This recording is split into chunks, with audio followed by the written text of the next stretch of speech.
Welcome back to the channel, everyone. So a little while back I did a video on a case and a bolt getting stuck back here on the hammer, which not really an issue whatsoever. And I had a few people actually ask me about the bolt getting stuck forward, the whole bolt carrier getting stuck forward. Like, say you can't pull it back right here. This one I can, but nonetheless, let's go through a few things that could cause that. It's really hard to explain over comments, which I've been trying. I figured I'd go ahead and make a video on it, just kind of going over what the issues could be. Well, take my little holder up, screwdriver. First issue you could have is possibly the dust cover. Okay, maybe there's a dent in it or something, or it's binding on the bolt.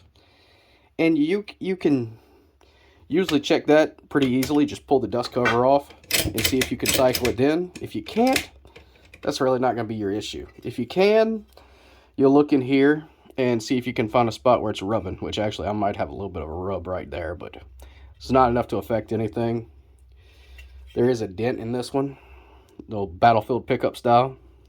Came with the dent. I left it the dent in it. I don't really care that much. I want it to look like a Battlefield pickup to begin with, but nonetheless, so say that's not your problem. You got something else going on. It's locked up. Okay? If it's locked so bad that you can't open it by hand at all, one, you want to be sure that you don't have a live round in it. Okay, that's the big safety issue here. If there's a live round, you want to go somewhere safe, point this thing down range, you get rid of that the potential of that live round. Okay, if you can't do that, if you tried, it didn't fire or whatever, you know, in that case, point this thing again in a very safe direction. Very safe direction. You're going to want to put the buttstock pretty much on the ground. And I wouldn't even, you know, you can actually stomp on this, but I wouldn't even do that. I would take a hammer, have this thing pointed in a safe direction, and beat this open with a hammer. Okay? Now, for simplicity's sake, we're going to pull this out real quick. Show you a couple things that could be the issue. Again, at this point, we're going to say we got it safe and everything. Live round, if there was one, we knocked it open. We're able to pop the round out. You know, actually, I want to go over one more thing. You got a live round in here. And what have you? This thing, you stripped it back. The live round's still in there. Okay, they make broken bolt extractors and all. It's definitely a safe bet to get one. The other option, which again, if there's a live round, is not a good option, and that's driving something down the end of the barrel. Again, if there's a live round in it, do not do that.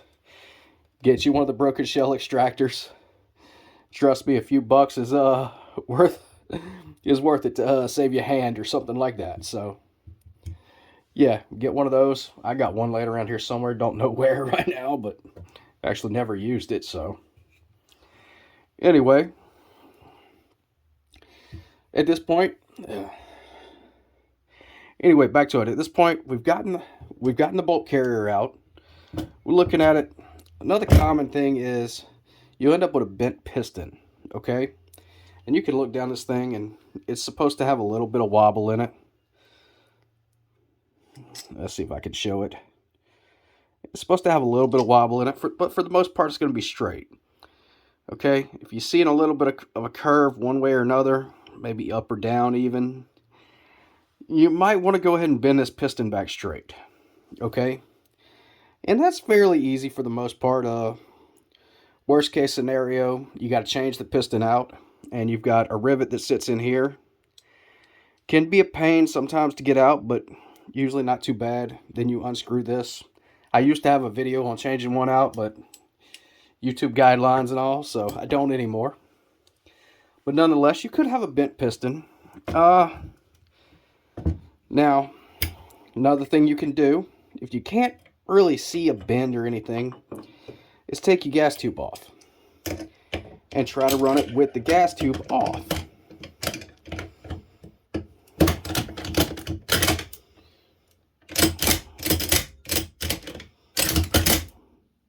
Now, the gas tube, all it is really a guide. It just guides this piston rod into place. And mine, for the most part, trying to make it hit on the side here.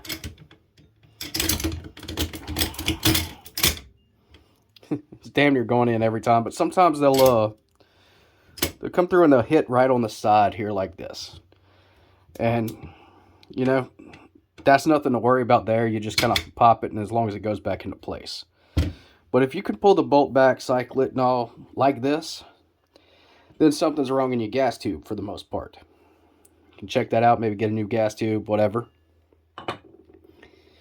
Again, if you're not sure, you can always take it, and this is basically what it's going to look like. Again, like this right here. It may get caught right here. And you just... If it works like that, you're good. If not, let's say, whatever reason, it's binding up again. Still binding. At that point, again, you got to pry it back off. But your problem is going to be most likely in your locking lugs on your bolt. And you'll have to check these out real close for a burr. This one, I mean, it's got a little bit of wear on it, but it's not bad. Just going to kind of show you the face of this thing so you know what to look for.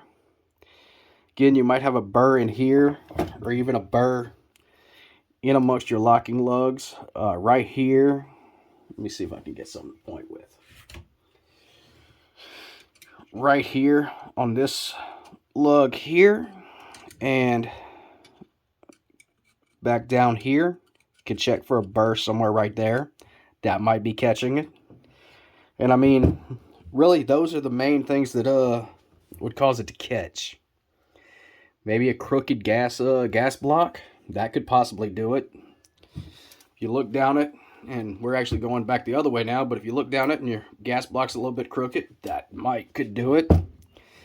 That's a little bit harder of a fix because it's pinned. You could try to hit it with a rubber mallet a few times and see if you could get it to move, but yeah. Those are pretty much the major problems that would cause a bolt to get stuck forward. You could definitely, in inferior AKs, like Century built RAS 47s or their C39, Centurion models, whatever, they would have, especially the back end of the bolt would start to mushroom and would cause problems too. So you can definitely check that too if you have one of those models. Mushrooming of steel. And you can expect a little bit of mushrooming right here. That's not really a big deal for the most part, but mushrooming of steel anywhere causing a burr, again, it's a little bit more of a concern if that's happening, but for most models, you sand that burr off, you'll be good to go. Again, the inferior ones, it's a good time to try to get rid of that thing. So, anyway, I hope this answered some questions. Hope it gave you guys something to look at least. Thanks for watching.